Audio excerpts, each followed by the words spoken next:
juga yang sekarang yang online juga kan wajib merekam ya semuanya. Oke, kita balik lagi.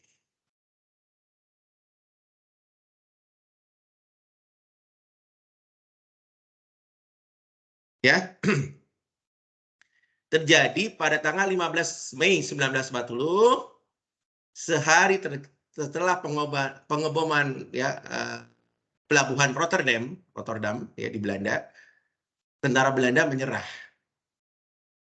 Jadi rupanya cepat sekali Belanda menyerah di daerahnya sendiri ya. Cepat sekali Belanda menyerah. Nah, kemudian pemerintah dan keluarga kerajaan Belanda melarikan diri dan mengasingkan diri ke Britania. Jadi nyebrang doang. Jadi Belanda ke Inggris itu nyebrang, Mas, nyebrang laut, ya nyebrang selat. Ya. Nyebrang ya. Jadi keluarga kerajaan melarikan diri dan mengasingkan diri ke Britania.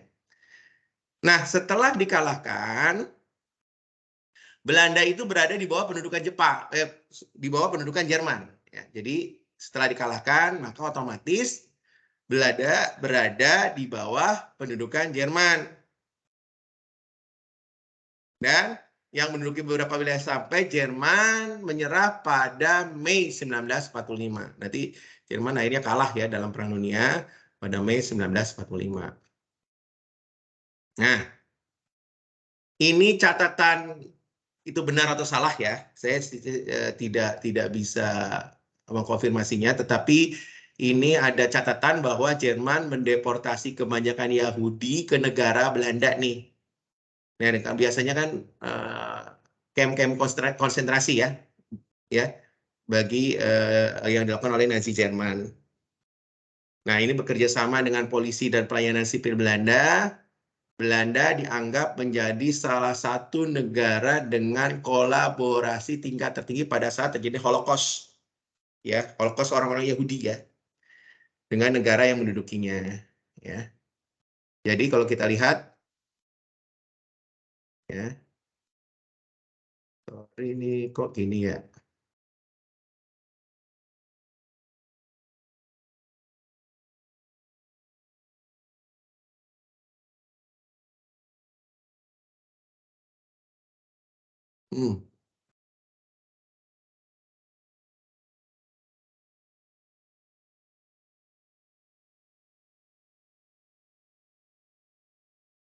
Bentar.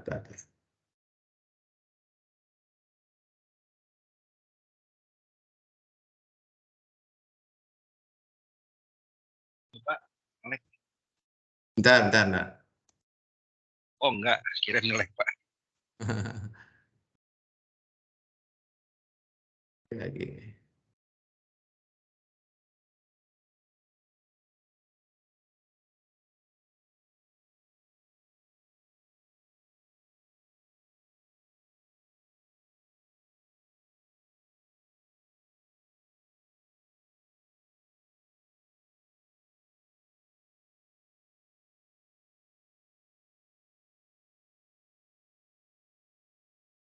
Kok gini? Wah, ini bahaya nih.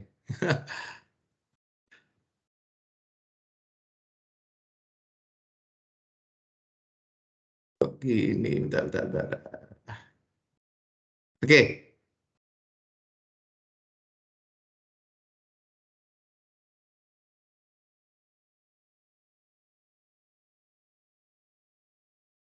Oke, kita lanjut.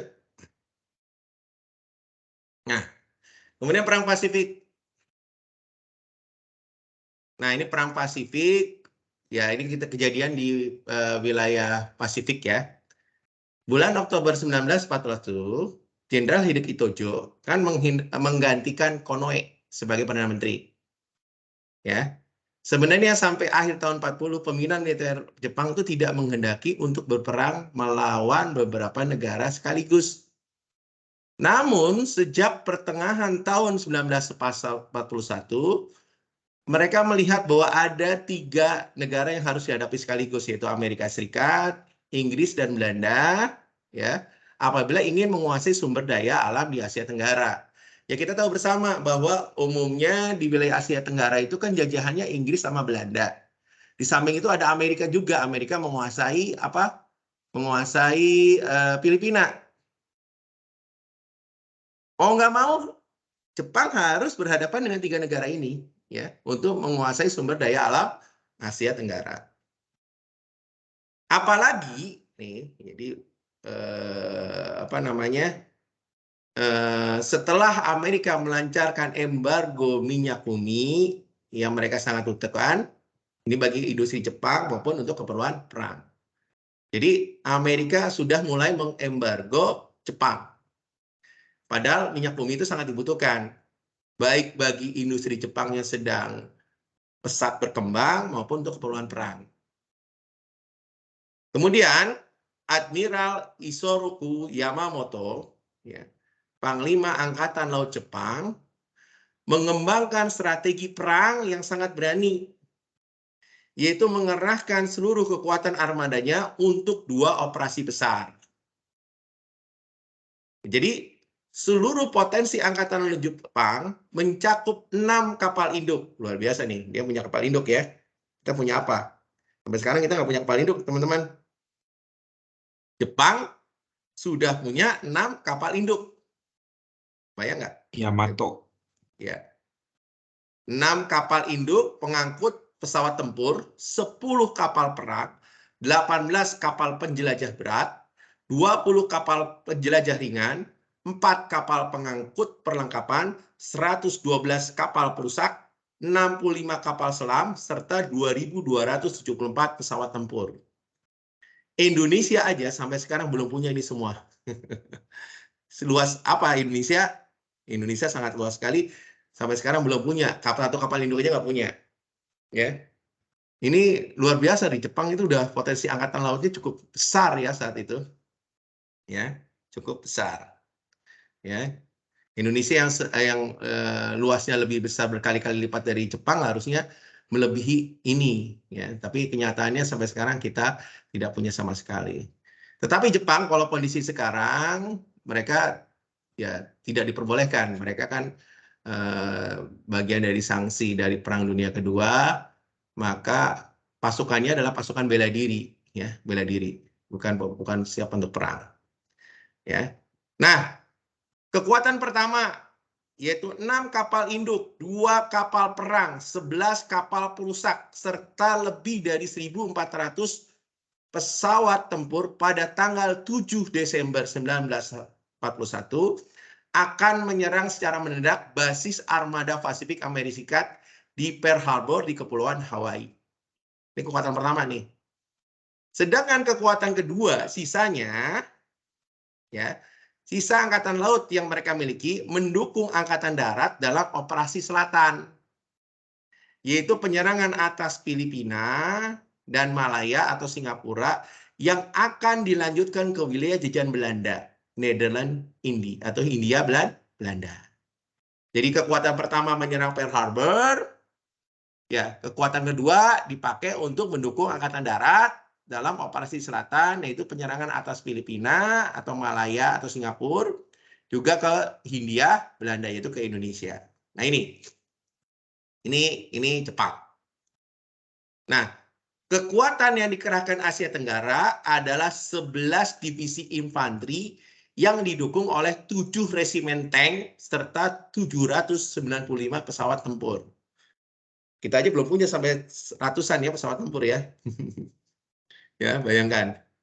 Nah, seluruh operasi ini direncanakan selesai dalam 150 hari. Nah, Admiral Chuichi Nagumo memimpin armada yang ditugaskan menyerang Pearl Harbor. Nah, ini penyerangan Pearl Harbor.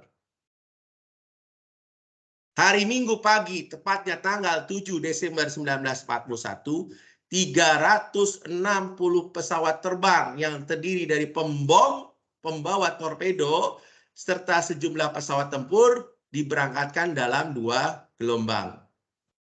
Serangan mendadak tersebut berhasil menenggelamkan 2 kapal perang besar. Ya, 2 kapal perang besar milik Amerika Serikat serta merusak 6 kapal perang lainnya. Selain itu, pengemboman Jepang tersebut menghancurkan 180 pesawat tempur Amerika. lebih dari 2.330 serdadu Amerika Serikat tewas dan lebih dari 1.140 lainnya luka. Namun anehnya ini yang menjadi misteri sampai sekarang. 3 kapal induk Amerika selamat karena pada saat itu tidak berada di Pearl Harbor. Jadi Amerika cepat bangkit, teman-teman. Karena kapal induknya nggak ada di Pearl Harbor. Ya, agak gimana ya, agak unik juga, ya. Biasa di Pearl Harbor kok tidak ada saat itu. Apakah mereka sudah mengetahui akan diserang oleh Jepang? Wallahu a'lam. Nah, karena peristiwa Pearl Harbor ini, ya, tanggal 8 Desember 1941, ya, Kongres Amerika Serikat akhirnya menyatakan perang terhadap Jepang.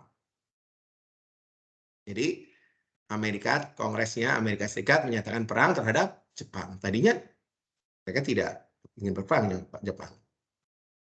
Nah, Perang Pasifik yang dimulai dengan pemboman Jepang atas Pearl Harbor tanggal 7 Desember 1941 ini juga berpengaruh besar terhadap gerakan kemerdekaan negara-negara di kawasan Asia Timur termasuk Indonesia. Gitu. Nah, apa tujuan Jepang? Nah, tujuan Jepang menyerang dan menduduki Hindia Belanda, kita sebut Hindia Belanda karena belum Indonesia, adalah untuk menguasai sumber-sumber alam, terutama minyak bumi, ya, guna mendukung potensi perang Jepang serta mendukung industrinya. Nah, di sini Jepang merancang bahwa Pulau Jawa, ya, dirancang sebagai pusat penyediaan bagi seluruh operasi militer di Asia Tenggara dan Sumatera sebagai sumber minyak utama. Makanya yang diserang awalnya apa dulu? Ya, sumber penyediaan bagi sumber operasi militer di Asia Tenggara, ya, itu kawasan Jawa dan Sumatera sebagai sumber minyak utama.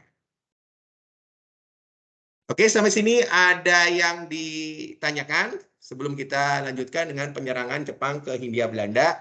Ini kita masih berperang, jadi Jepang nanti akan berperang dengan tentara Hindia Belanda. Ada yang tanyakan? Sebelum lanjut? Mungkin mau nambahin aja, Pak Yudi. Boleh, Pak. Ini pakarnya nih, Mas Andi. Oke, monggo silakan. Jadi ketika penyerangan Pearl Harbor itu sebenarnya di Angkatan Laut ya. Karena kenapa Angkatan Laut ya? Karena ya memang itu kan Pearl Harbor ini kan pangkalan Angkatan Laut Amerika Serikat ya. Betul. Dan sebenarnya itu di Pearl Harbor itu bukan sebagai pangkalan utamanya sebenarnya. Betul. Jadi semacam kalau di kita itu kayak misalnya pangkalan utamanya di Jakarta. Nah, Ya. itu mungkin kayak di Makassar atau di Surabaya lah. Ya. Gitu. Nah, Mbak, tadi kan ada namanya Isoroku Yamamoto ya. Betul. Nah, Isoroku Yamamoto ini bahkan dia ngomong setelah Pearl Harbor ini diserang. Dia tuh ngomong, ini kita sedang membangunkan macan tidur. Iya, betul. Karena dia tahu dia bukan masalah. Dia tuh kenapa mengambil risiko seperti itu? Karena dia tahu Jepang itu nggak akan bisa berperang lebih dari 10 tahun. Betul. Karena apa tadi? Amerika Serikat menyebabkan sumber daya yang dimiliki Jepang itu sangatlah terbatas. Nah, inilah yang menjadi alasan kenapa Jepang itu mengincar Asia Tenggara yang memang kaya akan sumber daya alam. Gitu.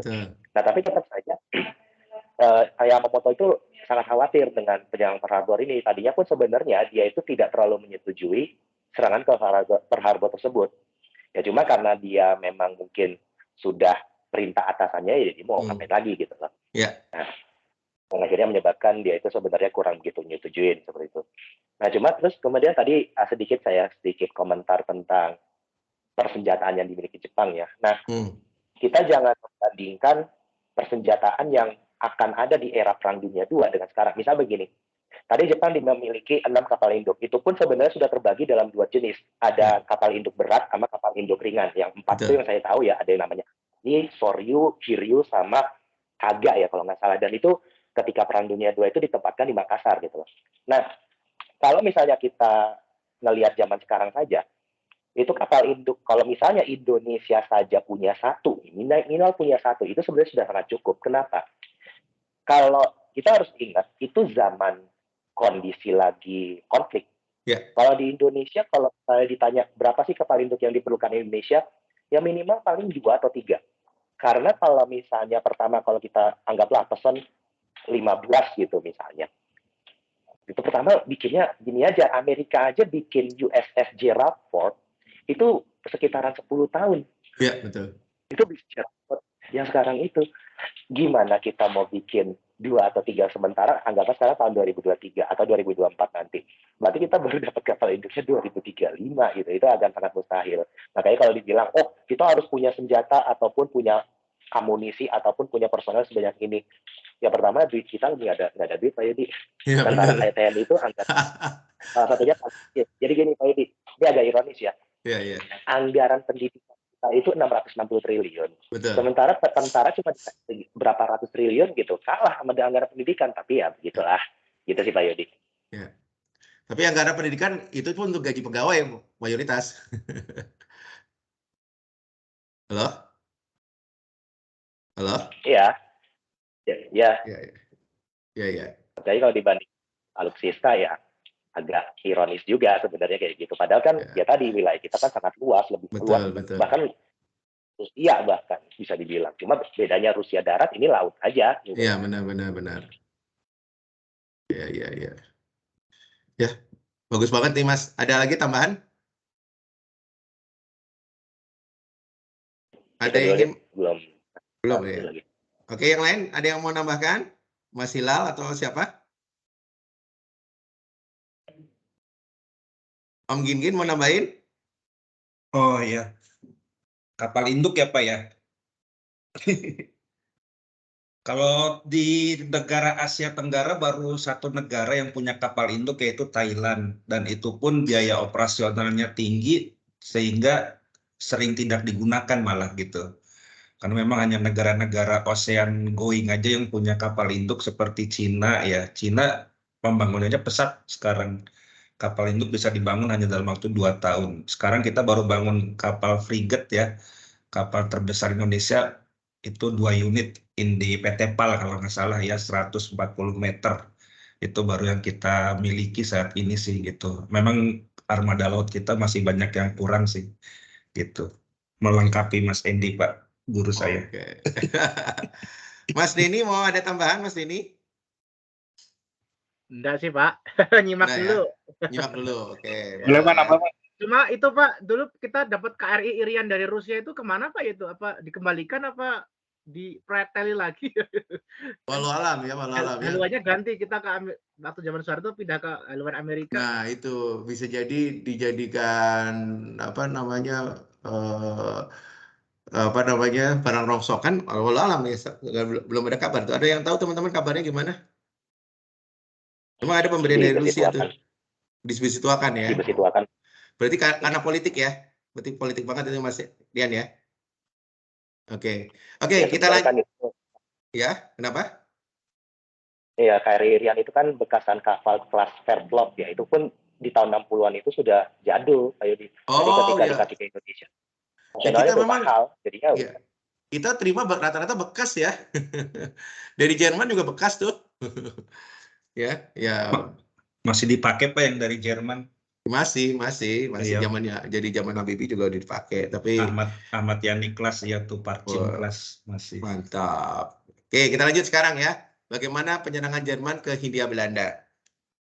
Nah, jadi penyerangan Jepang ke Hindia Belanda itu diawali dengan pendaratan tentara Jepang di Tarakan tanggal 10 Januari 1942. Kemudian Balikpapan, Kendari jatuh ke tangan tentara Jepang tanggal 24 Januari 1942. Ambon tanggal 4 Februari. Makassar tanggal 8 Februari. Dan Banjarmasin tanggal 16 Februari. Semuanya di tahun 42 ya teman-teman. Jadi Tarakan, Balikpapan, Kendari, ya. Kemudian Ambon, Makassar, Banjarmasin 16 Februari. Oke. Kemudian Bali diduduki tanggal 18 Februari, ya. Kemudian tanggal 24 Februari tentara Jepang telah menguasai Pulau Timor, ya. cepat sekali ya, luar biasa nih ya. Jepang dengan cepat menguasai wilayah hampir seluruh wilayah Indonesia.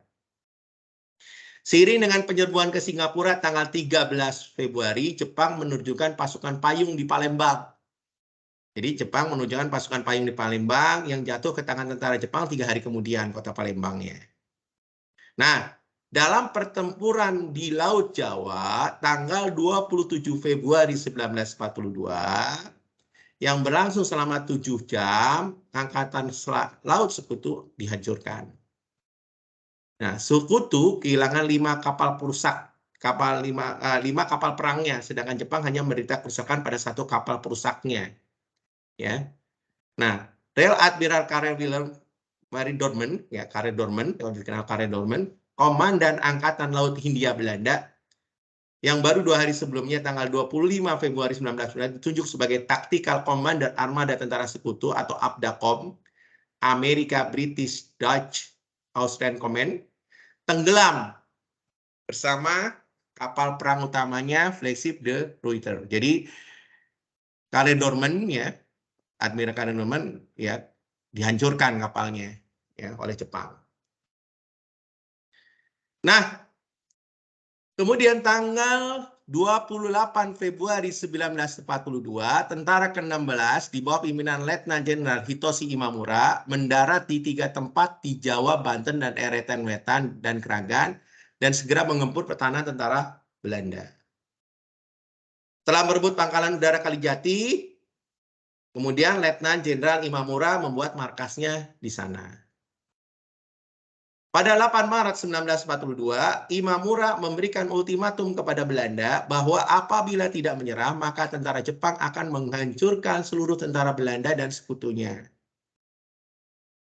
Pada tanggal 9 Maret 1942, Gubernur Jenderal Jan Carda van Stackhorst bersama Letnan Jenderal Herter Porten, Panglima tertinggi tentara Hindia Belanda, datang ke Kalijati dan dimulai perundingan antara pemerintah Hindia Belanda dengan pihak tentara Jepang yang dipimpin langsung oleh Letnan Jenderal Hitoshi Imamura. Imamura menyatakan dalam perundingan tersebut bahwa Belanda harus menandatangani pernyataan menyerah tanpa syarat. Hari itu juga tanggal 9 Maret, Jenderal Herter Porten memerintahkan kepada seluruh tentara Hindia Belanda untuk juga menyerahkan diri kepada bala tentara Kekaisaran Jepang. Maka dengan demikian, tentara Belanda secara sangat pengecut dan memalukan menyerah hampir tanpa perlawanan sama sekali. Dengan tindakan yang sangat memalukan itu, Belanda menghancurkan sendiri citra yang ratusan tahun dibanggakan mereka, yaitu bangsa Belanda atau kulit putih tidak dapat atau tidak terkalahkan. Ya. Ya. Nah, boleh dikatakan sang penguasa yang telah ratusan tahun menikmati dan menguras bumi Nusantara, menindas penduduknya, kini dengan sangat tidak bertanggung jawab menyerahkan jajahannya ke tangan penguasa lain yang nanti juga tidak kalah kejam dan rakusnya. Di atas secari kertas, Belanda telah melepaskan segala hak dan legitimasinya atas wilayah dan penduduk yang dikuasainya.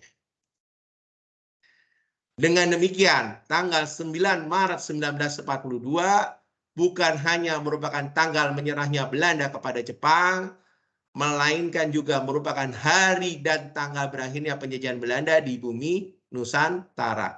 Karena ketika Belanda kembali ke Indonesia tahun 45, sebenarnya bangsa Indonesia telah merdeka. Para penguasa perkasa yang lain segera melarikan diri. Siapa saja? Dr. Hubertus Johannes van Mook, Letnan Gubernur Jenderal untuk Hindia Belanda bagian timur, Dr. Charles Olke van der Plas, Gubernur Jawa Timur, masih sempat melarikan diri ke Australia. Bahkan Jenderal Ludolf Hendrik van Ooyen, perwira Angkatan Udara Kerajaan Belanda, yang memang kegemarannya adalah minuman wine, ya, minuman anggur, makanan dan wanita, kabur dengan kekasihnya dan meninggalkan istrinya yang ada di Bandung. Nah, tentara Kenil, ingat ya, tentara Kenil itu tentara Hindia Belanda ya teman-teman. Bedakan dengan KL, Korpsleger itu tentara Belandanya Totok. Kalau Kenil berarti tentaranya Hindia Belanda. Tentara Kenil yang tidak sempat melarikan diri ke Australia, di Pulau Jawa sekitar ada 20.000 orang. Itu ditangkap dan dipenjarakan oleh tentara Jepang, sedangkan orang-orang Eropa lain dan juga warga negara Amerika Serikat diinternir. Banyak juga warga sipil tersebut yang dipulangkan kembali ke Eropa. Nah ini bagaimana dengan mudahnya ya Belanda menyerah kepada Jepang dengan waktu yang sangat singkat, padahal mereka sudah menjajah ratusan tahun Indonesia atau Hindia Belanda.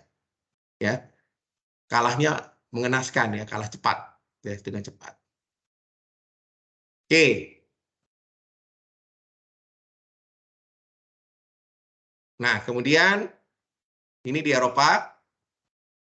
Ya, kejadian di Eropa, bagaimana Jerman hanya membutuhkan waktu 3 hari untuk menduduki Belanda.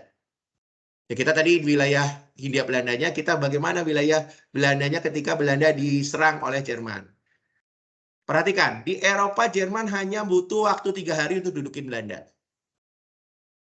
Pemerintah Belanda serta keluarga kerajaan melarikan diri ke Inggris, mendirikan pemerintah eksil di London, tanggal 7 Desember 1942, Ratu Wilhelmina, ibunya Juliana, membacakan pidato di radio yang isinya menjanjikan pemerintahan sendiri kepada jajahannya Hindia Belanda apabila Perang Dunia selesai dan Jepang dapat ditaklukkan. Nah ini dari Ratu Wilhelmina. Memang kelihatannya sangat lucu teman-teman, bahwa dia memberikan janji tersebut setelah Hindia Belanda diserahkan kepada Jepang tanpa upaya untuk mempertahankannya. Nah, di kemudian hari setelah Jepang nanti kalah perang, ya, Ratu Wilhelmina berlaku seperti the Sleeping Beauty, yaitu menganggap bahwa masa pendudukan Jepang itu hanya sebagai mimpi buruk. Dan setelah terbangun, segala sesuatunya akan kembali seperti biasanya, seperti awalnya. Nah, ini kata Ratu Wilhelmina. Oke, sampai sini ada yang ditanyakan, teman-teman?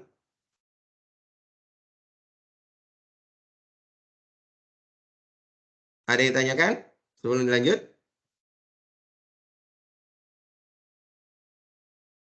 Ada yang ditanyakan, teman-teman?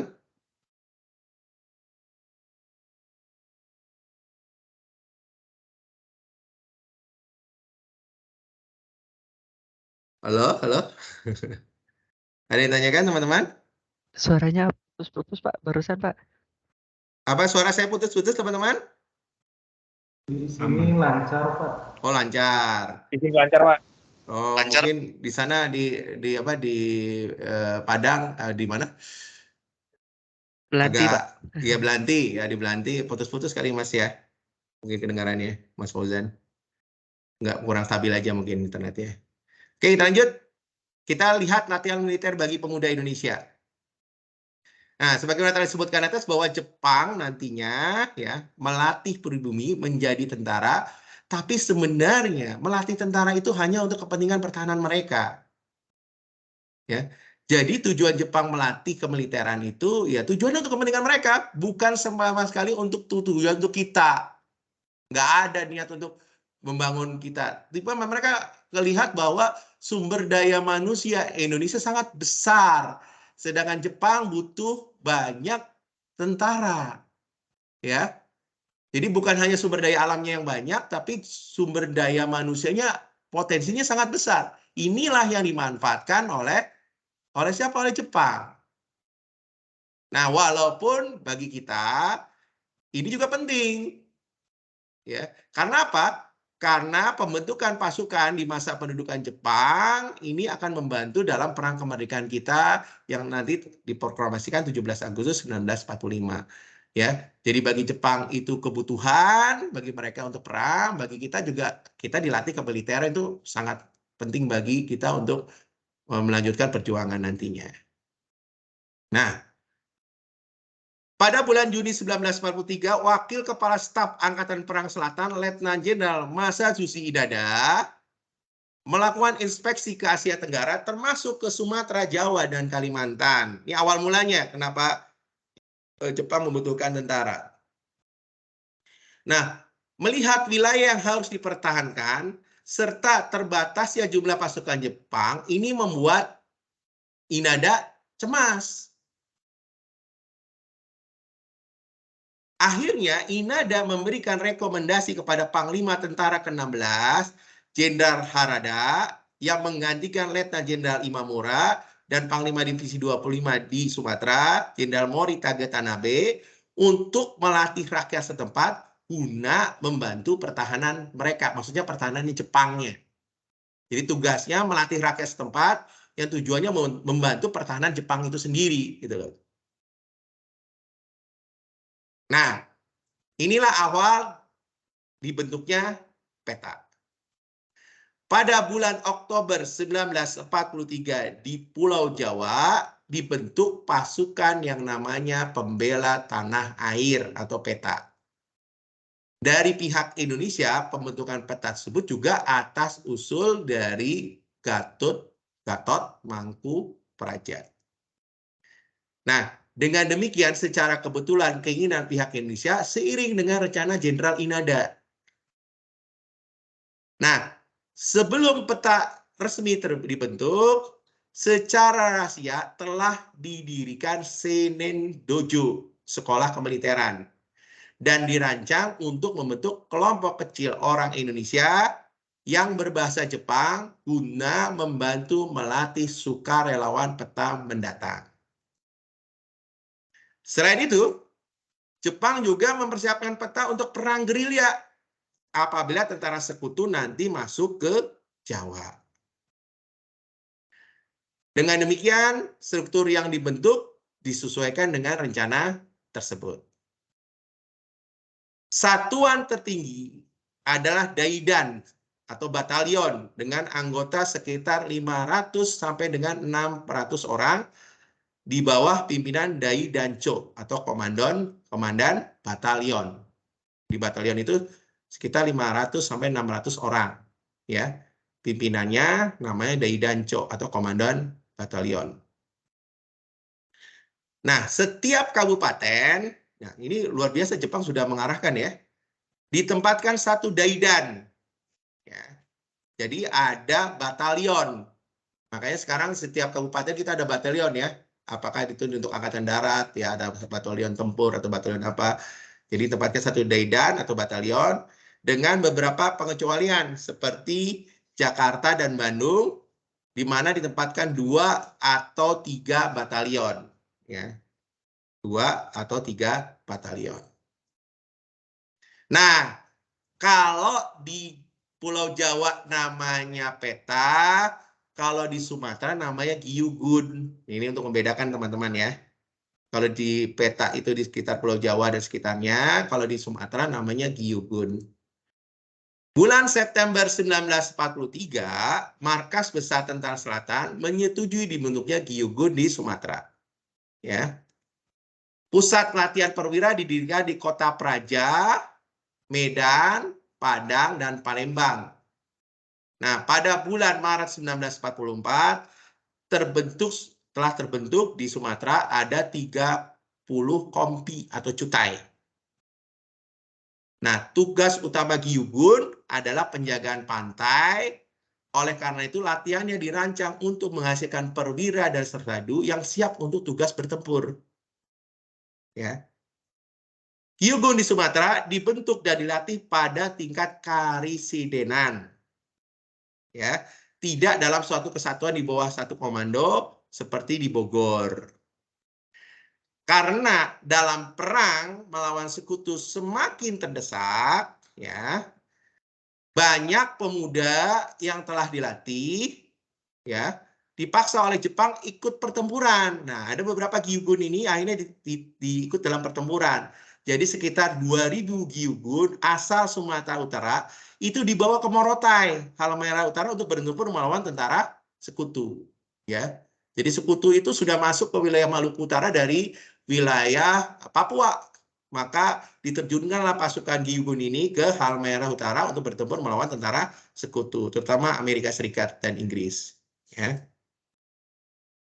Nah, kemudian pada akhir tahun 1943 di Bogor didirikan Renseitai, yaitu Satuan Pendidikan Perwira.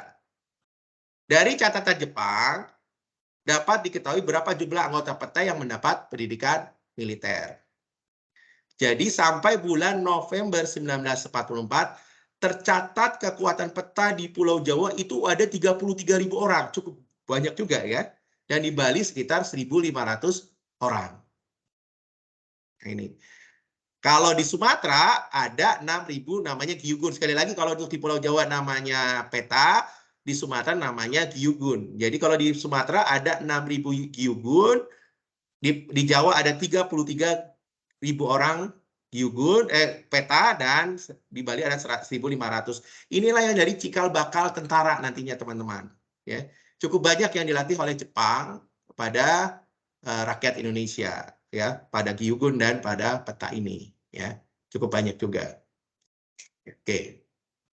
Nah, kita lihat beberapa sih kekuatan peta dan organisasi militer lainnya. Tahun 1945 seluruh kekuatan peta itu mencapai 66 batalion. Cukup besar, teman-teman. 66 batalion di Jawa dan 3 batalion di Bali. Selain itu terdapat sekitar 25.000 prajurit Heiho. Nah, ini kita juga harus terima kasih sama Jepang ya. Luar biasa, 66 batalion cukup besar.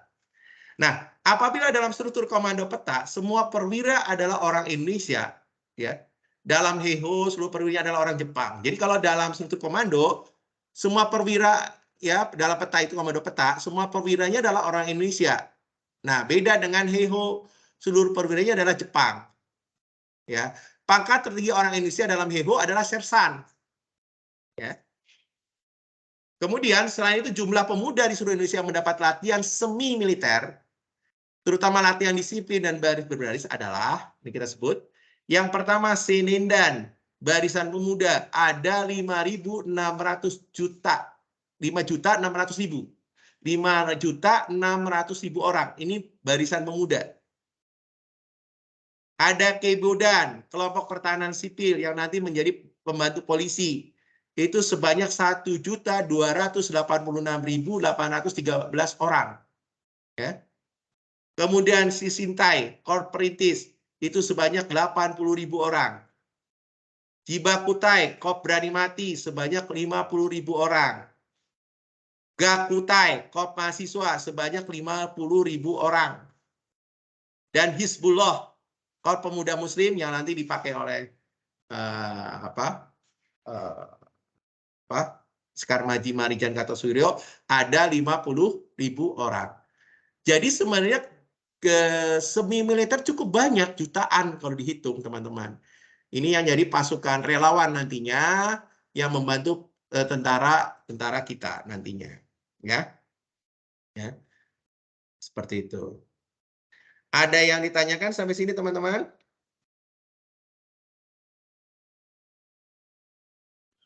Mau tanya Pak Yudi.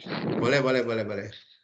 Berarti secara keseluruhan itu kita dari militer saat ini berarti lebih banyak mengadopsi dari pemerintahan Jepang berarti Pak ya untuk militernya. Ya. Awalnya iya. Jadi tentara itu ya yang pernah dilatih oleh militer secara militer dulu ya, yang resmi oleh Jepang yaitu peta, Gyugun yang tadi yang di Sumatera, termasuk juga Heiho. Itu yang barisan utama yang menjadi tentara nantinya. Nah, yang lainnya ini kan nanti relawan, yang dianggap relawan. Sebenarnya di pasukan pertahanan sipil kita cukup banyak. Tahun 45 udah jutaan ini jumlahnya, cukup besar juga ya. Senindan aja ada 5.600.000 orang. Kebodan ada 1.286.813 orang. Itu cukup banyak sebenarnya. Relawan-relawan kita yang nantinya bisa dibantu dalam mempertahankan kemerdekaan. Gitu. Pak Yudi, ya. Dalam pemberontakan Andi Agis itu kan salah satunya, ini maaf Pak ya agak melenceng, tapi nanti ada kaitannya dengan tentara ini Pak. Dalam pemberontakan Andi Agis itu kan salah satunya menolak kedatangan tentara APRIS di Indonesia Timur kalau tidak salah Pak ya. Iya. Nah sementara yang APRIS itu kan kebanyakan dari tentara peta ya. Nah kemudian kalau Andi Aji sendiri itu kan dari Kenil kalau tidak salah. Persaingan utama antara peta dengan Kenil itu masalah apa sih Pak sebetulnya Pak? Bukan peta, jadi itu sudah Tentara Nasional Indonesia. Jadi gini, kan dalam perjanjian APRIS itu kan TNI plus Kenil sama dengan APRIS. TNI ya APRIS, ya Kenil juga APRIS. Cuma masalahnya ini masalah kepercayaan, Mas. Ya, kepercayaan. Ya, kepercayaan ya pada praktek pelaksanaannya ya Kenil dianggap tetap musuh gitu loh. Ya, jadi dikirimlah pasukan yang dipimpin oleh Kapten Mayor Worang ya, menggantikan posisi Andi Ajis. Ya, ini Andi Ajis nggak terima. Ya, kenapa harus diganti? Ya, harus diganti. Tetapi dari pihak Indonesia meragukan kesetiaan dari Andi Ajis sendiri. Ya, meragukan kesetiaan bahwa dia akan walaupun dia sudah bagian dari RIS, apakah benar dia RIS? Buktinya dia masih bekerja sama dengan pendiri dari Republik Maluku Selatan. Siapa namanya? Somokil. Nah, Dr. Somokil bahkan dijadikan tentara-tentara Andi Ajis menjadi tentara Somokil. Makanya nanti perang di Maluku itu sebenarnya kan si Somokil itu nggak punya tentara, dia tentara Andi Ajis, tapi Andi Ajis sudah di Jakarta. Andi Ajis sudah di Jakarta, Andi Ajis sudah melapor diri, walaupun melapor dirinya telat, tapi dia sudah di Jakarta. Yang berperang itu udah anak buahnya yang di Sulawesi Selatan, bahkan yang di Ambon gitu loh. Gitu. Jadi bukan Andi Ajisnya langsung, Andi Ajis sudah melapor dia sudah akhirnya merasa sadar, kemudian datang ke Jakarta walaupun dianggap telat dan akhirnya beliau diadili gitu. Itu sebenarnya. Kalau tentara-tentara Kenil itu tidak bisa dicap sebagai pengkhianat ya Pak, karena dia kan bekerja untuk kepentingan Belanda. Kayak Andi Ajis itu kan dia bertugas 7 tahun di Eropa saat itu ketika Belanda berperang melawan Jerman kalau tidak salah. Rata-rata pimpinan kita, Mas, Urip Sumoharjo, itu mantan Kenil semua. Urip Sumoharjo, Ahmad Yani dilatih Kenil. Dulu Kenil rata-rata Kenil semua. Yang membedakan nanti adanya isu pemberontakan antar tentara itu karena ada yang tamatan peta, ada yang tamatan Kenil, saling bersaing dalam memperebutkan posisi nantinya di dalam pemerintahan kita. Itu terjadi awal-awal kerusuhan seperti itu ya karena ada tamatan Kenil, ada tamatan peta gitu. Itu saling bersaing di dalam jabatan masing-masing. Ya, ada stratifikasi militer juga kali Pak ya saat itu. Ya seperti itu. Ya, jadi ada ya misalnya saya nih dari peta, saya seorang jenderal, saya akan memilih teman-teman yang juga dari peta ketimbang dari Kenil gitu. Karena takut, khawatir gitu. Ya, itu ada. Pasti ya. Persaingan antara militer juga ada nantinya. Jadi setelah terbentuknya Republik Indonesia, persaingan antara tamatan Kenil, kan beda tuh tamatan Kenil yang bisa berbahasa Belanda dengan baik, bahasa Jepang dengan baik, dan secara IQ-nya lebih tinggi daripada tamatan peta yang hanya tamatan minimal SMP gitu loh. Gitu loh. Itu ada persaingan. Makanya nanti dalam kabinet parlementer ada isu-isu ya persaingan antara para jenderal-jenderal itu gitu. Gitu ya. Oke, ya, oke Pak, lanjut Pak. Ada lagi teman-teman? Ini Mas Firman Dahlan lagi main futsal atau lagi main apa nih? Oh, ada. Oh, di sini. Wah, mantap. Dikira gak? Oh iya, mantap nih. Mantap. Oke, yang lain ya teman-teman, ada yang ingin menambahkan? Jadi nambahkan, Pak. Siapa dulu nih, Mas Hilal atau Mbak Nur Halimah dulu? Ayo Mbak Nur Halimah dulu deh, ayo, monggo Mbak Nur Halimah. Kenapa Mbak Nur? Pak Yudi itu kan ya pokoknya tentara-tentara itu kan dilatih sama Jepang ya? Ya, ini militer, semi militer. Ya itulah, mau peta, mau apa tadi yang satunya lagi, terus sama yang ini. Iyugun. Itu dilatihnya apakah hanya di darat, apa juga dia di laut juga? Maksudnya kan nanti mereka semua kan jadi cikal bakalnya TNI ya. Kan di TNI sendiri kan ada angkatan darat, angkatan laut, sama angkatan udara. Nah, maksudku apakah mereka tuh waktu di zaman itu juga udah dilatih ketiga hal tersebut kayak gitu? Iya. Oke, ada yang bisa menambahkan dari Mbak Nur Halimah nih? Wah, cerdas sekali. Apakah sudah dibagi jadi angkatan laut, angkatan darat, angkatan udara? Ada yang mau nambahkan, teman-teman? Saya Pak, Masila? boleh Pak? Boleh. Masila dulu ya. Nanti Masila, yuk monggo. Ya, Kenapa Masila? pertama yang emang dibutuhkan Jepang kan pasukan Jepang tempur semua. Jadi semua hal-hal yang selain tempur mau diserahkan ke orang yang non Jepang. Nah itu dibentuklah Heiho. Makanya Heiho sebenarnya nggak punya struktur dan nggak punya pangkat lebih tinggi dari sersan. Dan nggak punya struktur, dia dimasukkan ke strukturnya bagian Jepang. dari tentara Jepang gitu. Bagian dari tentara Jepang dan dikirim ke Myanmar. Jadi nggak ada Heiho yang jaga di Indonesia, dikirim semua. Nah Heiho itu dibagi dua, Heiho laut sama Heiho darat. Jadi udah dibagi memang kalau Heiho. Sedangkan yang lain-lain itu nggak ada pembagian. Nah, sisanya yang lain-lain ini sebenarnya yang punya struktur cuma peta, tapi peta dihilangkan pangkatnya. Jadi cuma ada Daidancho, Sudancho, Budancho, tapi nggak punya pangkat. Nah, inilah yang ketika merdeka, akhirnya tunjuk-tunjukkan pangkat. Nah, aku bagusnya apa ya? Marskal Medan Lubuk Pakam, gitu, Jenderal, Bintang 5. Nggak punya pangkat sebenarnya, tapi mereka punya, kamu ketua batalion, kamu ketua kompi, kamu ketua peleton. Senedan ini pembantu tentara, barisan serbaguna lah sama kayak Bodan. Sama kayak sekarang pemadam kebakaran lah.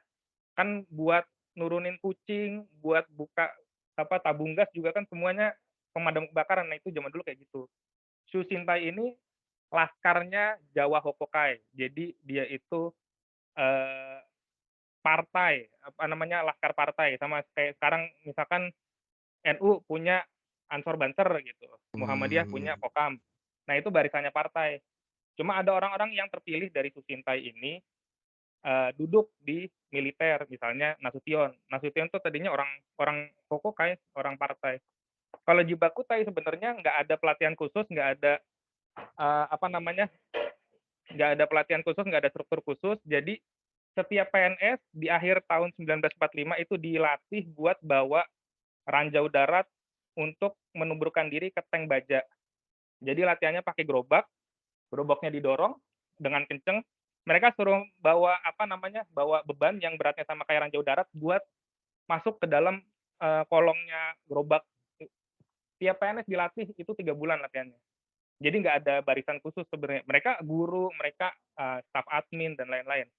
Gakuta ini seingat saya nolak mahasiswa Ika Daigaku di Jakarta. Dulunya Soviet, sekarang jadi zaman Jepang jadi Ika Daigaku.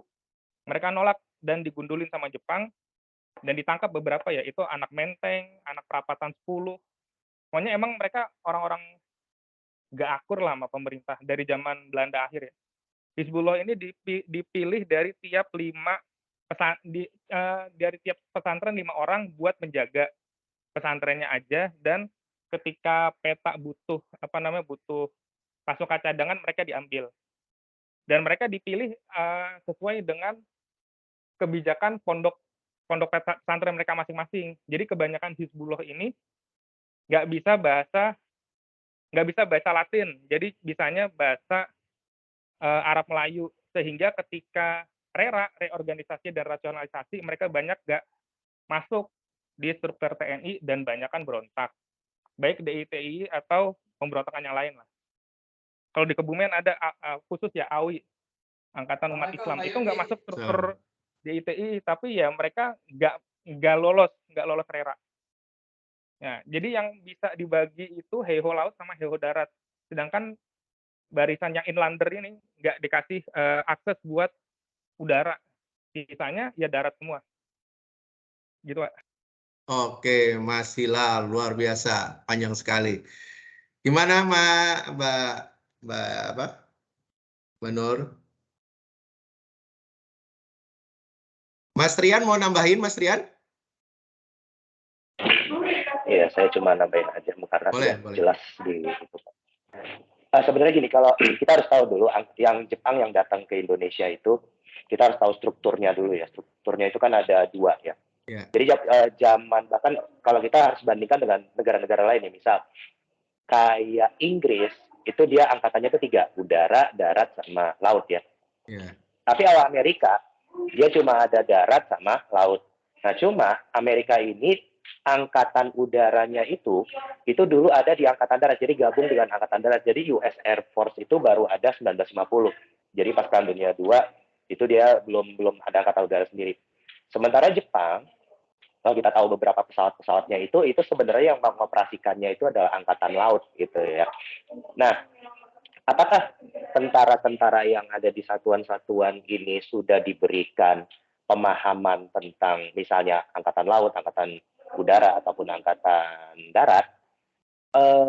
Untuk peta kalau ngelihat dari satuan-satuannya, ngelihat dari apa yang dilatih, ini lebih banyak difokusin ke angkatan darat. Karena memang saat itu angkatan udara dan angkatan laut memang apa ya khususnya ya. Karena gini, di tahun 43, 44 sampai 45 itu Jepang itu sudah mulai kehilangan apa ya instruktur pilotnya. Itu gara-gara pas pertempuran di luarnya ya, seperti di Guadalcanal, di Saipan, di Leyte, kemudian di mana lagi terakhir tuh, bahkan sampai Iwo Jima dan segala macam. Itu pilot-pilot terbaiknya itu udah pada hancur semua, udah pada hilang semua gitu loh. Kan untuk melatih pilot itu kan nggak dalam waktu setahun 2 tahun, itu pasti perlu waktu bertahun-tahun lah, seperti itu. Ini agak berbeda dengan orang Indonesia yang gabung dengan Penil. Nah, ini mungkin sedikit tadi ada siapa tadi yang ngomongin Andi Aziz ya. Ini Andi Aziz ini setelah saya baca, kok Andi Aziz ini dia pernah gabung join sama Abdul Halim Perdana Kusuma yang ya kita tahu Abdul Halim Perdana Kusuma itu salah satu pionir di Angkatan Udara ya. Karena memang ternyata dia joinnya itu sama Angkatan Udaranya Penil. Si Abdul Halim Perdana Kusuma. Nah, Andi Aziz ini ketika dia pas zaman Perang Dunia II dia perangnya sama si Belanda ngelawan Jerman. Makanya dia itu ketika ya tadi mungkin sedikit tambahin aja, pas tentara APRIS datang itu dia nggak mau karena ya bahasa kasarnya lah, saya lebih berpengalaman, saya lebih battle proven, saya lebih lebih tinggi lah posisinya dibanding anda ini gitu lah, yang memang secara latihan, secara training itu kan APRIS itu kan rata-rata tadi kan bekasan peta, yang secara berlatih saja itu kayak ya gimana ya, cuma nembakin senjata mah itu even orang Amerika pun tiap di rumahnya itu ada senjata api gitu loh. Ya apalagi cuma tentara-tentara yang cuma karena memang didukung secara politik ya. Nah itu yang akhirnya menyebabkan Andi Aziz itu nggak terima. Itu salah satunya di situ. Ya tapi tadi makanya memang Jepang itu tidak membekali terlalu banyak tentang misalnya menjadi sailor. Saya izin dulu ke belakangnya, lanjutin dulu ya Mas ya, lanjutin. Oh ya. Oke. Ya, jadi awak kapal istilahnya kayak gitu. Itu yang akhirnya menyebabkan memang pemahaman tentang angkatan laut dan udara itu memang masih sangat kurang. Apalagi kalau misalnya tadi kalau sedikit tambahin lagi itu menjadi pilot kamikaze. Mungkin teman-teman di sini ada yang tahu kamikaze ya, di mana itu menabrakkan pesawatnya ke kapal-kapal militer Amerika. Itu nggak ada tuh orang Indonesia yang disuruh menjadi pilot kamikaze ya. Kalau orang Jepangnya mungkin iya, tapi kalau orang Indonesia itu enggak, kurang lebih seperti itu.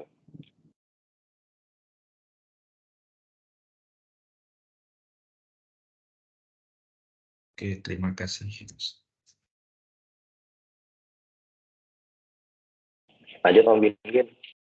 Nah kita dapat kapal terbang pesawat tempur pertama kali itu dari mana? Dari Sitaan Jepang atau dari mana Mas Endi? Sitaan Jepang. Sitaan Jepang ya? Kan kayak Kawasaki Gunme. Iya. Itu Jepang. Oh itu pertama kali, dan kita belajarnya tadi dari Abdul Halim itu ya, yang Kenil itu ya? Iya, ada Abdul Halim Perdana Kusuma, Ignatius Adi Sucipto. Adi Sucipto, Adi Sumarmo. Oh iya. Nah itu kan orang Kenil, bukan orang Jepang. Termasuk Pak Harto pun Kenil ya dulunya ya?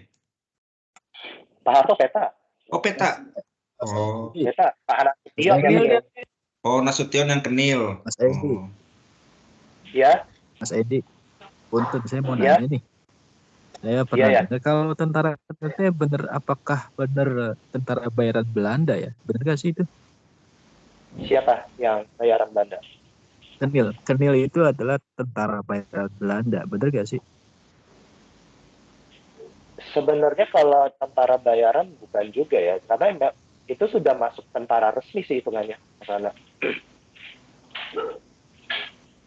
Jadi memang dibentuk oleh Belanda sendiri dan apa ya? Saya berpikirnya kalau itu dibentuk oleh Belanda berarti memang secara nggak langsung Belanda juga pernah melatih militer kita, begitu ya? Bener gak sih?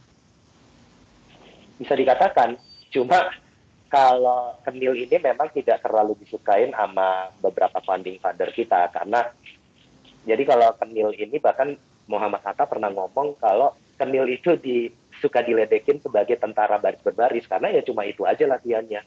Bahkan kalau misalnya tadi kita lihat di awal, kalahnya Belanda sama Jepang itu sebenarnya karena ketidakmampuan Belanda dalam membaca situasi, karena dianggapnya gini, pertama Inggris ataupun Amerika bisa melindungi mereka di Hindia Belanda.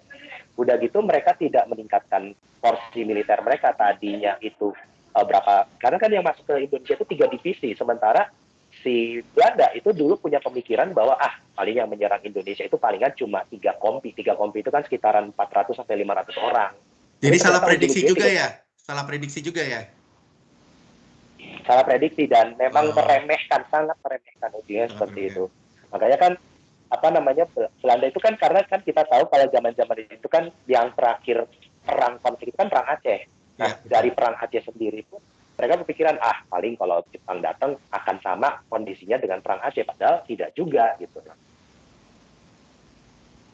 Iya. Mantap.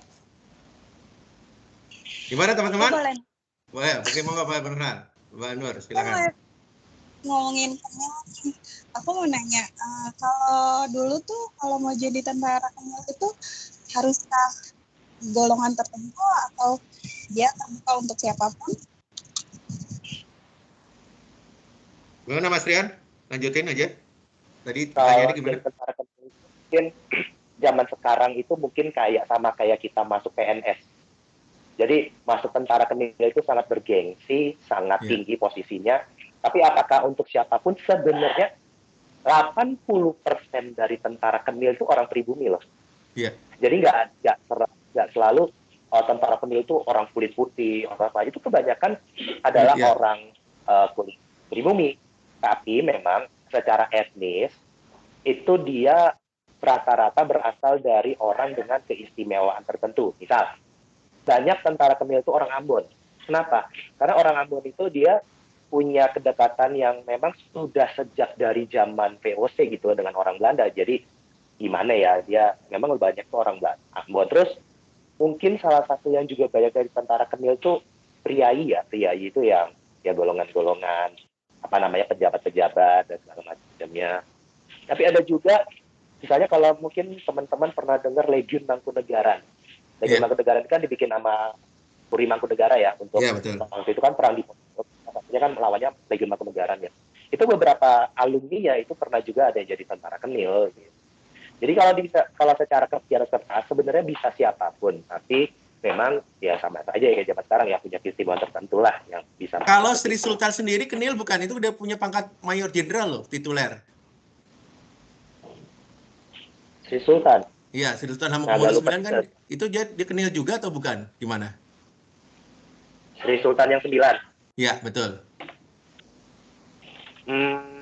Kalau saya jujur aja dah, ya dia kan emang di sini ditulis kan jenderal tituler ya, tapi kalau dari pendidikannya saja, ya dia dididik sama Belanda emang.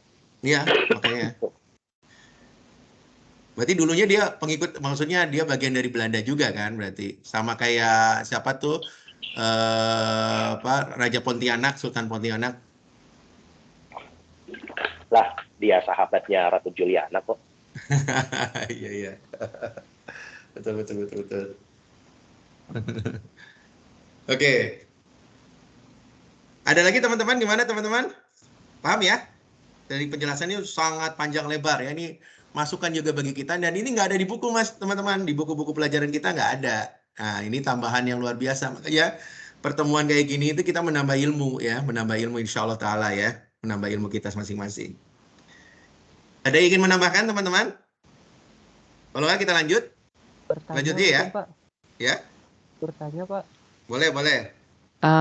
Keterlibatan ulama ini Pak dalam pembentukan organisasi militer, semi militer gitu Pak. Ulama, gimana Iya, nih? keterlibatan ulama. Ulama. Ada yang ingin menambahkan tentang ulama, bagaimana peran ulama dalam hal pembentukan militer seperti ini?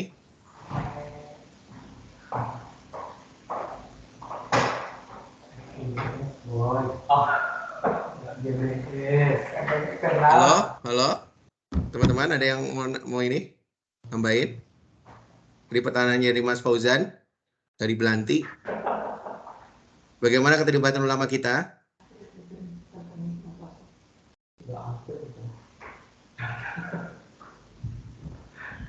Jadi kalau keterlibatan ulama, sebenarnya ulama sangat berperan besar. Cuma teman-teman perlu diketahui ya, sumber-sumber sejarah kita ini rata-rata adalah sumber-sumber dari sumber-sumber kaum nasionalis sekuler. Ya. Kalau peran ulama ketika saya masih nyantri di Tebu Ireng itu luar biasa, teman-teman. Ya. Bagaimana Kiai Haji Yusuf Hasim, ya, dia dulu barisannya adalah barisan dari Hizbullah, ya. Walaupun dia nanti punya pangkat Hizbullah, dia selalu menyatakan peran ulama itu sangat besar, ya, peran ulama sangat besar. Ketika perjuangan dari awal yang membangkitkan semangat jihad fisabilillah adalah para ulama, ya. Tokoh-tokoh perjuangan di masing-masing wilayah, ya, apakah di Bogor, di Bandung, di Jawa, semuanya peran ulama itu sangat besar. Kalau enggak, ya nggak bakal ada peperangan, nggak akan perang melawan misalnya Hindia Belanda dan sebagainya, nggak ada. Itu pasti peran ulama sangat besar. Cuma berita-berita kita itu kan guru-guru kita sejarah itu orang-orang sekuler semua, teman-teman, ya, yang semua diajarkan oleh Belanda dan berusaha menghapus nilai-nilai keislaman yang ada di masyarakat kita. Contoh ya dari awal misalnya bagaimana peran masjid ya di dalam hukum Islam sebelum adanya Dendels dan sebagainya itu sudah ada, berlaku hukum Islam, berlaku tidak hukum adat itu nanti ya.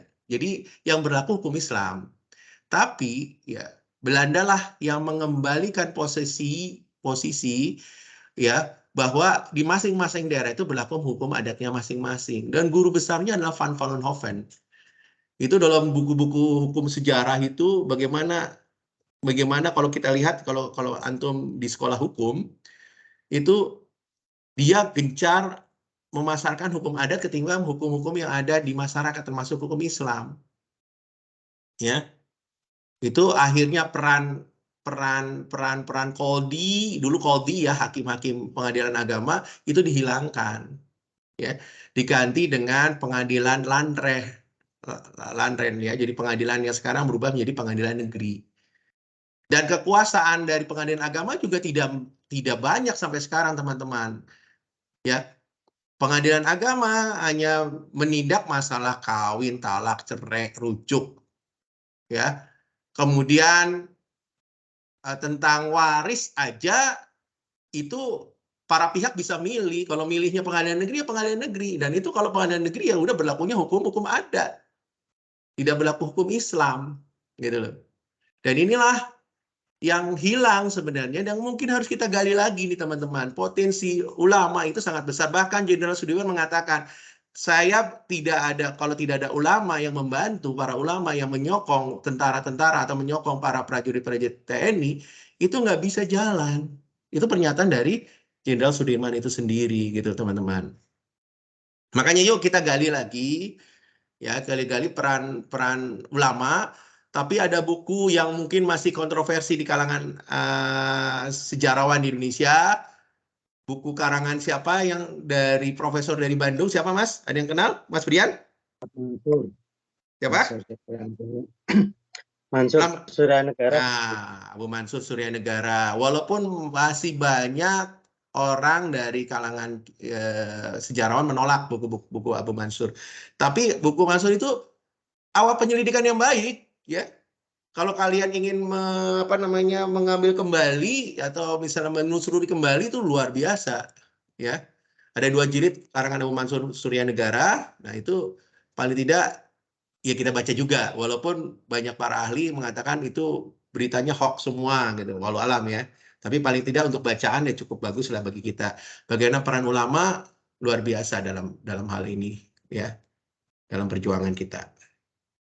Oke. Izin nambahin boleh Pak? Boleh. Monggo silakan Mas Hilal. Ini peran ulama pas zaman Jepang aja Pak, memanjang sampai ke belakang apa sampai ke belakang Mas. Sampai ke belakang perang laut, iya sampai ke belakang. Sebelumnya juga perang laut juga kuat. Nggak mungkin nggak kuat lah. 350 tahun masa ulama masa diam aja, nggak mungkin kan? Kalau khusus zaman ini ya, zaman Jepang ya, ada tulisan bagus Hari J. Benda dan dia ikut ditawan di Indonesia. Betul. Judulnya adalah Bulan Sabit dan Matahari Terbit. Nah itu peran golongan Islam ya, keseluruhan ya golongan Islam. Minimal ada 3. Pertama golongan organisasi modern. Sarekat Islam, ya, pokoknya gabung di Masyumi ya, yang modern. Tapi Sarekat Islam kan nggak dianggap ulama Mas, tokohnya. Bukan, itu dia hubungan dengan golongan Islam Pak. Oh iya. Hubungan dengan golongan Islam.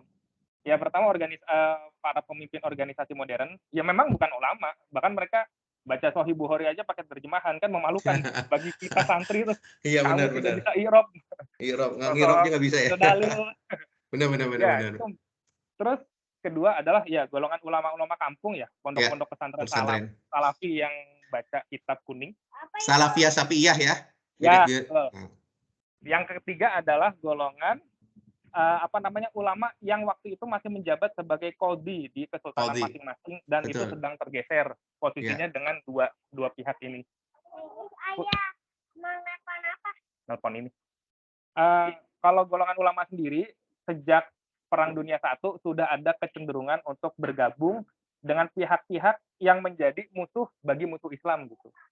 Misalkan waktu Perang Dunia I kan Turki gabung ke Jerman. Kenapa? Karena dunia Islam waktu itu dijajah oleh sekutu Inggris Prancis. Betul. Apakah Turki itu setuju dengan Jerman? Enggak, tapi kan kebetulan musuhnya bersama gitu. Juga punya musuh bersama kan, ya. Sama golongan Arab juga kan sekutu sama Inggris kan? Betul. Karena waktu itu dijajah sama Turki, sama aja. Nah, ketika Perang Dunia II, mereka banyak berpihak ke Jerman. Di dunia Islam sendiri pusatnya di Mekah sebelum 1942 pecah perang. Itu ditanyain santri-santri yang mau pulang ke Indonesia siapa? Karena kalau pecah perang jalur laut tertutup. Di antaranya yang pulang zaman itu 1940-an. Ya Haji Nur Ali Bekasi. Ya, Saya yakin bersama dia itu banyak lagi yang pulang bawa fatwa bahwa kalau kita mau nyerang penjajah sekutu ya bareng. Makanya di mana-mana tuh kita kerja sama Jepang, Mufti Agung Palestina juga kerja sama Jerman kan bikin SS Henskar sama SS pemberontakan Arab apa gitu. Iya, pokoknya mereka gabung ke Jerman yang di Asia Tengah dan Asia Timur, Asia Barat, Asia Tengah dan Asia Barat, yang di sini gabung ke Jepang. Sedangkan yang para pemimpin organisasi, ya mereka gabung. Kan kayak Haji Mas Mansur pun gabung di 4 rangkai sebenarnya. Muhammadiyah beliau ya? Beliau Muhammadiyah. Beliau Muhammadiyah. Semua gabung. Dan ada itu tulisannya Hari J. Benda, saya yakin ilmiah dan bagus gitu. Kedua adalah tulisannya Aiko Kurosawa, itu emang Jepang Jawa zaman Jepang gitu, Pulau Jawa zaman Jepang. Cuma dia ada satu bab khusus tentang Islam, yaitu 3 golongan tadi, golongan qadhi yang sudah terpinggirkan, golongan kiai pesantren salafi, sama para pemimpin organisasi Islam. Oke, itu aja dulu ya teman-teman ya. Kita lanjutkan kembali ya. Oke, kita lanjut. Nah di sini akhirnya Jepang menyerah tanpa syarat, ya. Ya, di sini ada latihan militer oleh para pemuda ini yang tadi semi militer, yaitu memakai melatihnya dengan memakai bambu runcing. Nah, kelompok-kelompok ini dipersiapkan sebagai pendukung peta, Heiho dan Byugun, sedangkan Keibudan diperbantukan kepada kepolisian untuk menjaga keamanan dan ketertiban masyarakat. Kemudian Jepang sendiri akhirnya menyerah tanpa syarat kepada sekutu pada tanggal 15 Agustus 1945. Namun kapitulasi Jepang secara resmi ditandatangani tanggal 2 September 45 pukul 9:04 di kapal perang Amerika Serikat Missouri ya di Teluk Tokyo. Nah, kemudian serah terima tentara Jepang di Asia Tenggara dilaksanakan di Singapura pada tanggal 12 September 1945. Admiral Lord Louis Mountbatten, ya, Supreme Commander Southeast Asia Command, mewakili sekutu, sedangkan Jepang diwakili oleh Letnan Jenderal Seihari Itagaki yang mewakili Marsikal Hisaishi Terauchi, Panglima tertinggi Bala Tentara Kekaisaran Jepang untuk wilayah selatan. Maka dengan demikian, antara 15 Agustus sampai dengan 2 September, sampai ada perjanjian Missouri ini, terjadi vacuum of power, kekosongan kekuasaan di seluruh wilayah yang diduduki oleh Jepang, bukan hanya Indonesia, termasuk juga Malaysia dan sebagainya. Karena pasukan sekutu yang mengambil alih kekuasaan dari Jepang belum dapat dikirim ke negara-negara yang diduduki oleh tentara Jepang. Jadi masa vacuum of power kapan? Dari tanggal 15 Agustus ketika penyerah tanpa syarat Jepang kepada sekutu sampai dengan penandatanganan perjanjian Missouri di Teluk Tokyo. Oke. Ya. Oke, seperti itu. Nah, di masa vacuum of power tersebut, para pemimpin bangsa Indonesia pada tanggal 17 Agustus 45 menyatakan kemerdekaan bangsa Indonesia. Dan sehari kemudian kita mensahkan melalui sidang PPKI dan memilih presiden dan wakil presiden. Maka dengan demikian terpenuhilah sudah persyaratan pembentukan suatu negara berdasarkan Konvensi Montevideo. Ya. Pertama ada syarat adanya wilayah. Ini berdasarkan sidang PPKI 1, 2, dan 3. Pertama, adanya wilayah, adanya penduduk yang permanen, ya. Kemudian adanya pemerintahan, ya. Nah, kalau pengakuan kedaulatan itu deklaratif ya, bukan konstitutif. Jadi kan ada syarat konstitutif, ada syarat deklaratif. Itu teman-teman harus paham ya. Ya minimal ini konstitusional, konstitutif ya, adanya wilayah, adanya penduduk permanen, adanya pemerintahan ya. Sedangkan syarat deklaratif ada pengakuan kedaulatan dari negara lain adalah syarat deklaratif. Nah, proklamasi kemerdekaan ya, sekali lagi proklamasi kemerdekaan Indonesia yang ditutup masa vacuum of power pada 1745 ya adalah sah dipandang dari segi apapun, baik menurut hukum internasional atau international law, dari segi hak asasi manusia, ataupun dari segi moral dan politis. Oleh karena itu, periode tahun 45 sampai 50 bukan revolusi, karena tidak ada pemerintah yang digulingkan. Karena kita sudah menyatakan kemerdekaan. Juga bukan merupakan suatu pemberontakan terhadap siapapun. Karena pemerintah Hindia Belanda sudah tidak ada. Dan Jepang telah menyatakan menyerah kepada sekutu pada tanggal 15 Agustus 1945. Ya. Dan yang terpenting, fase itu bukanlah fase perang kemerdekaan karena Indonesia telah merdeka. Yang dilakukan tentara Belanda adalah agresi militer terhadap suatu negara yang telah merdeka dan berdaulat. Dan yang dilakukan oleh rakyat Indonesia adalah perangnya adalah perang dengan Belanda adalah perang mempertahankan kemerdekaan.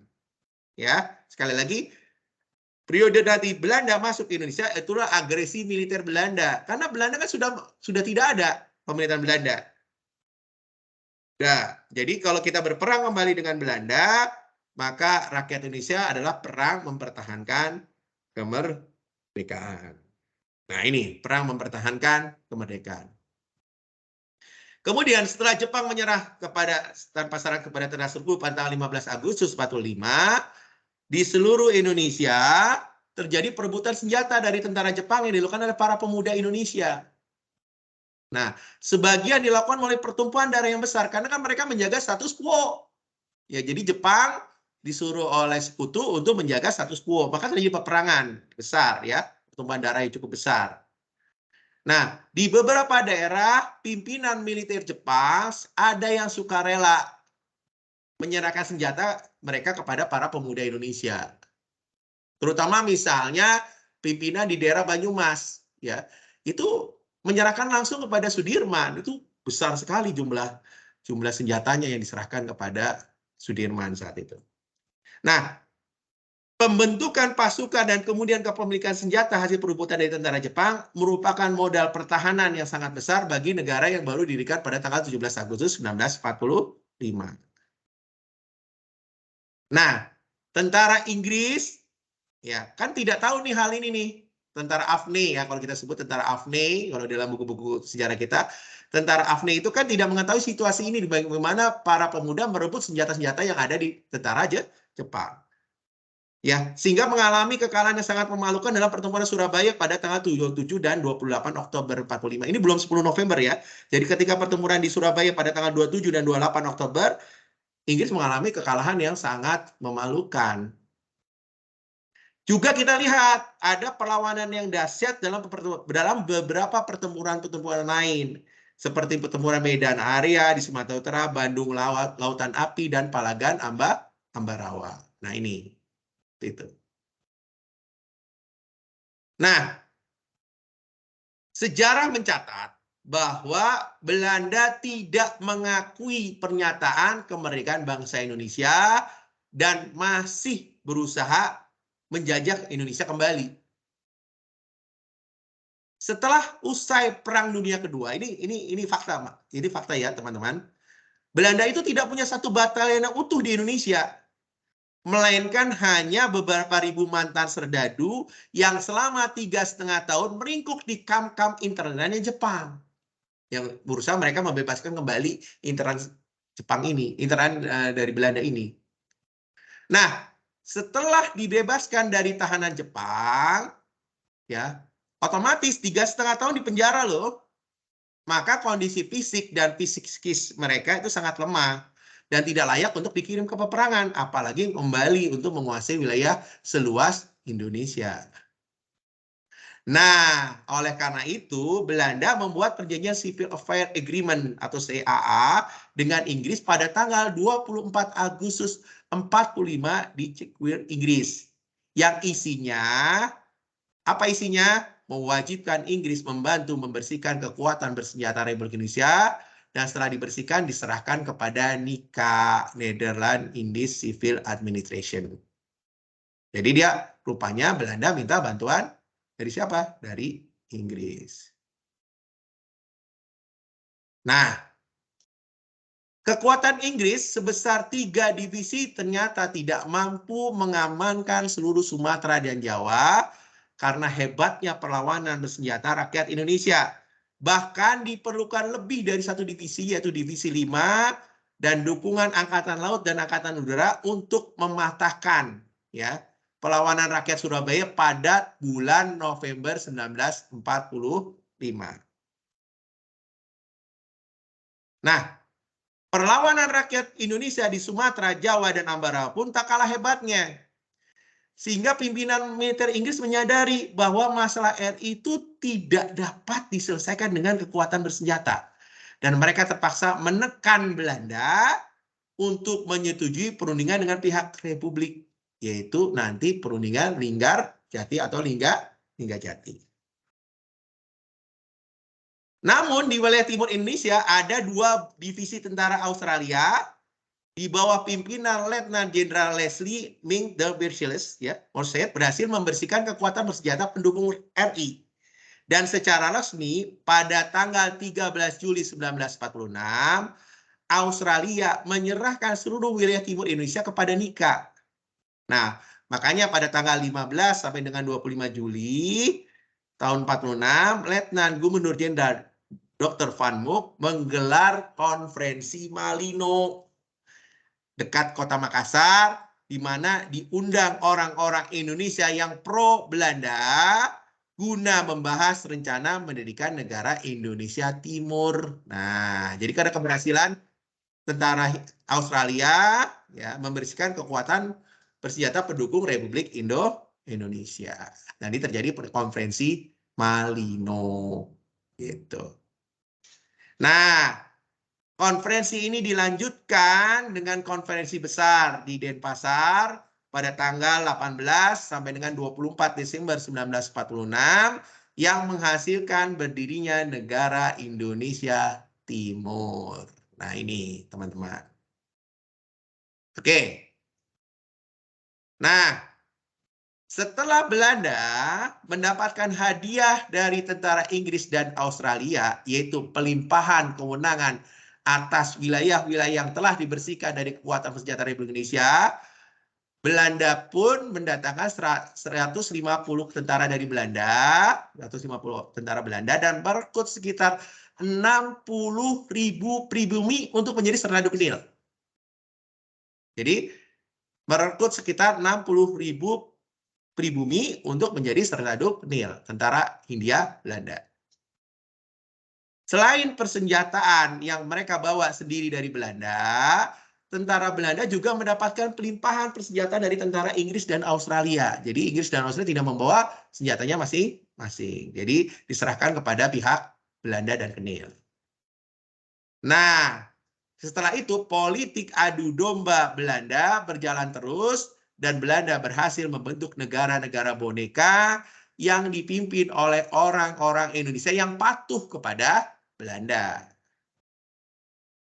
Bahkan dalam perundingan di kapal perang USS Renville yang dimulai pada tanggal 8 Desember 47, delegasi di Belanda itu dipimpin oleh seorang kolonel Kenil. Jadi teman-teman dia harus tahu ya. Namanya Raden Abdul Qadir Wijaya Atmojo. Dia adalah kolonel Kenil. Jadi delegasi Belanda dipimpin oleh seorang kolonel Kenil namanya Raden Abdul Qadir Wijaya Atmojo. Gitu.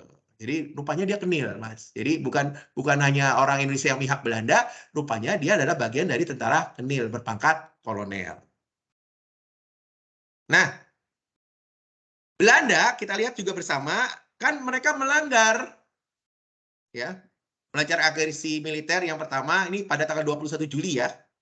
Kayaknya bukan Juni ya, Juli ya. Tahun 47. Nah, akhirnya agresi militer berakhir dengan persetujuan Renville yang difasilitasi oleh PBB. Nah, Belanda sendiri akhirnya juga melanggar persetujuan Renville dengan melancarkan agresi militernya yang kedua pada tanggal 19 Desember 1948. Menyerang apa? Ibu kota RI, Yogyakarta, dan menawan presiden, wakil presiden, dan pejabat-pejabat menteri semua yang nanti akhirnya dibuang ke Pulau Bangka. Bagaimana akhir penjajahan Belanda? Kita lihat. Nah, kekuatan militer Belanda yang sedemikian besar dengan persenjataan mutakhir ternyata tidak dapat mematahkan perlawanan rakyat Indonesia. Dan agresi militer Belanda kedua berakhir dengan konferensi meja bundar di Den Haag yang difasilitasi oleh PBB. Sejarah mencatat sebagai hasil konferensi meja bundar pada tanggal 27 Desember 1949 dibentuk Republik Indonesia Serikat. Nah, ini dipandang sebagai kelanjutan dari pemerintahan Hindia Belanda. Nah, dampaknya teman-teman, ini teman-teman harus tahu bahwa kita kemerdekaan itu tidak diperoleh dengan jalan yang mudah. Ada hutang yang harus ditanggung oleh Republik Indonesia Serikat. Jadi, Republik Indonesia Serikat harus menanggung utang pemerintah Hindia Belanda kepada pemerintah Belanda sebesar 4,5 miliar gulden atau setara dengan 1,1 miliar US dollar. Ya, kalau di sekarang lebih besar lagi ya teman-teman, ratusan triliun lah kalau kita bicara ya. Jadi sejak tahun 42, sejak Belanda kalah terhadap Jepang dan membentuk pemerintahan Nika di Queensland, Australia, itu dimulai tuh ya. Nika punya hutang kepada pemerintah Hindia Belanda dan itu ditagih kepada Republik Indonesia Serikat. Nah, di dalamnya nih teman-teman termasuk biaya operasi militer mereka, agresi militer di Indonesia itu kita yang harus bayar. Bayang nggak? Nah, utang tersebut sampai tahun 1956, berarti masih zamannya Soekarno, itu telah dicicil sebanyak 4 miliar gulden. Lumayan ya, ada 4,5 berarti ada sekitar 0,5 miliar gulden belum dibayar. Nah, kemudian 4 miliar gulden dibayar, kemudian pemerintah Indonesia secara sepihak membatalkan hasil KMB dan menghentikan pembayaran karena Belanda tidak mau menyerahkan Papua. Maka kita kemudian secara sepihak membatalkan hasil KMB dan kita bukan bagian dari Uni Indonesia Belanda. Jadi hasil KMB itu kan kita disebut negara persemakmurannya Belanda dan kita akhirnya keluar dari persemakmurannya Belanda. Dan kita tahu bersama akhirnya RIS dibubarkan pada tanggal 16 Agustus 90. Bagaimana nasib? Ya, pertanyaannya, bagaimana nasib sisa hutang kita nih kepada Belanda? Ya. Nah, sisa hutangnya Belanda pada zaman Soekarno tidak dibayar sama sekali, cuma 4 miliar gulden itu. Sisanya nanti dibayar ketika Soeharto menjabat menjadi pejabat presiden dan kemudian kita membayar sisa hutangnya dan Belanda akhirnya menjadi negara pendonor, ketua donor IGGI ya, karena dia adalah dulunya adalah penjajah kita. Maka dia menjadi ketua IGGI, lembaga pendonor yang setiap tahun memberikan pembiayaan kepada APBN negara Republik Indonesia. Jadi APBN kita tuh dulu tergantung atas hutang awalnya, ya. Hutang karena kita belum bisa punya uang dari mungut dari misalnya dari pajak atau apapun. Nah, makanya kemudian ketika zamannya Pak Soekarno berakhir, kemudian dialihkan kepada Pak Harto, ya. Kemudian terjadi normalisasi hubungan kita dengan Malaysia dan negara-negara barat. Dan kita minta bantuan ya kepada negara-negara barat tentang hutang-hutang kita dan mereka mau ya untuk menangguhkan hutang dan kita juga meminta hutang untuk membantu pembiayaan APBN dan Belanda bersedia untuk menjadi salah satu negara pendonor terbesar masuk sebagai ketua IGGI ya. Oke. Nah, kita tahu bersama setelah itu RIS dibubarkan pada tanggal 16 Agustus 1950 ya. Tanggal 17 Agustus 1950, Soekarno menyatakan berdirinya kembali Negara Kesatuan Republik Indonesia. Namun, perhatikan teman-teman, hingga kini pemerintah Belanda tetap menganggap de jure kemerdekaan Republik Indonesia adalah 27 Desember 1949. Dan tidak mau mengakui de jure kemerdekaan Republik Indonesia adalah tanggal 17 Agustus 1945. Karena konsekuensinya berarti Belanda bersalah kalau misalnya dia mengakui 17 Agustus 1945. Jadi gerakan agresi militernya dianggap sebuah kesalahan. Makanya dia tetap hanya mengakui Indonesia 27 Desember 1949. Kemarin ada pernyataan Perdana Menteri Belanda, dia mau mengakui tapi ada syarat. Ada syarat dan ketentuan berlaku, ya harus bayar apa yang diinginkan oleh keinginan Belanda. Wallahu a'lam. Oke, sampai sini ada yang ditanyakan? Teman-teman? Ada yang ditanyakan?